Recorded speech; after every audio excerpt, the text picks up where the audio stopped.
জীবনের একটা সত্যি কথা কি জানো, কারোর ভালো করতে নেই।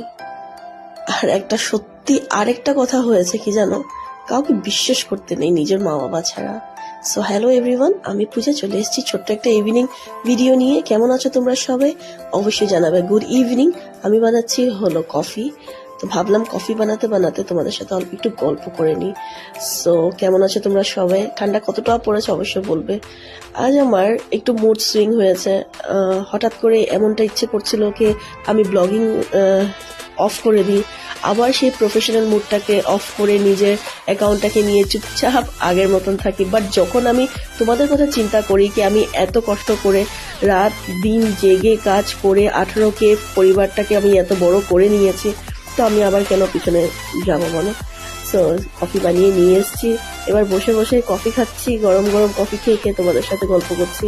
জানো, আমি অনেকটাই ইমোশনাল, কারণ কি আমার অনেক জলদি এই কোয়ার্টারটাকে ছাড়তে হবে, কারণ কি আমার হাজবেন্ড নতুন কোয়ার্টারে অ্যালার্ট হয়েছে।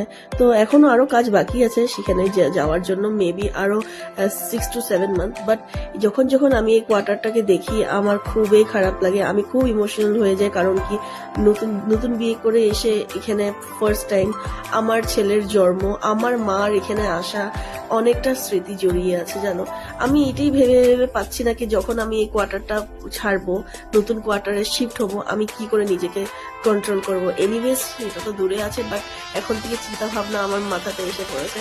সো কফি খাচ্ছি। তোমরা বিকালের ইভিনিং স্ন্যাক্স কফি টি তোমরা খেয়েছো কিনা অবশ্যই আমাকে বলবে। আর হ্যাঁ, মুডটা সত্যি আমার সুইং হচ্ছিল কি প্রফেশনাল মুড অফ করে দেওয়ার জন্য। বাট রিয়েলি বলছি, ব্লগিংটা একটা এরকম জিনিস, একবার যে স্টার্ট করে নে একটু নেগেটিভ থাকে, বাট নিজেকে গুছিয়ে আবার সেম জায়গাতে রেখে আবার ব্লগিং করা কিন্তু অনেকটাই কষ্ট। সো এনিওয়েজ সেটাই আমি করছি।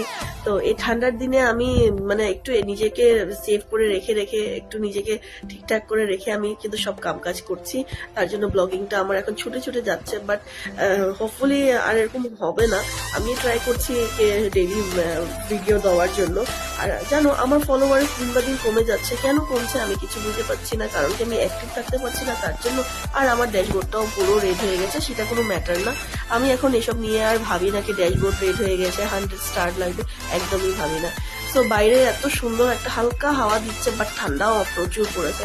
তো হাওয়াটা দেখে আমি বাইরে ছুটে চলে গেলাম, গিয়ে সেখানে আছে একজন খ্রিস্টান ফ্যামিলি, ওরা স্টার লাইট ফাইট লাগিয়েছে 25 ডিসেম্বরের জন্য। সো সেটাই দেখতে একটু বাইরে গেছিলাম, খুব ভালো লাগছে। তোমাদেরকেও দেখাবো নেক্সট ভিডিওতে।